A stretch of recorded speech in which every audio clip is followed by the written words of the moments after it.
नमस्कार मंडळी. ठरलं तर मग ही मालिका सध्या चर्चेत आहे. गेल्या 2 वर्षात या मालिकेने प्रेक्षकांच्या मनात अढळ स्थान निर्माण केलं. प्रेक्षकांना या मालिकेत कोर्टरूम ड्रामा पाहायला मिळतोय. सर्वात महत्त्वाचं म्हणजे गेल्या 2 वर्षांपासून सुरू असलेल्या विलास मर्डर केसचा निकाल अखेर जुलै महिन्यात जाहीर केला जाणार आहे. या वात्सल्याश्रम कोर्ट केसनंतर ही मालिका प्रेक्षकांचा निरोप घेऊ शकते, अशी चर्चा रंगली होती. आता मालिकेत भूमिकेत असलेल्या अभिनेत्रीने स्वतःच मालिका बंद होणार की नाही याबाबत खुलासा केलाय. ठरलं तर मग मध्ये अस्मिता हे पात्र साकारणारी अभिनेत्री मोनिका दबाडेने या चर्चांना पूर्णविराम देत स्पष्ट खुलासा केला.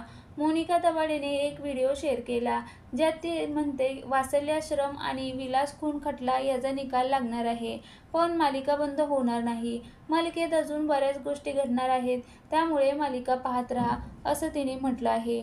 ठरलं तर मग मालिका संपत नसल्याने सध्या चाहत्यांचा जीव भांड्यात पडला आहे. या मालिकेचा चाहता वर्ग मोठ्या प्रमाणात आहे. आता अर्जुन की दामिनी कोण बाजी मारणार, केस कोण जिंकणार, साक्षी, प्रिया आणि महिपतला शिक्षा होईल का, हे पाहणं महत्त्वाचं ठरणार आहे.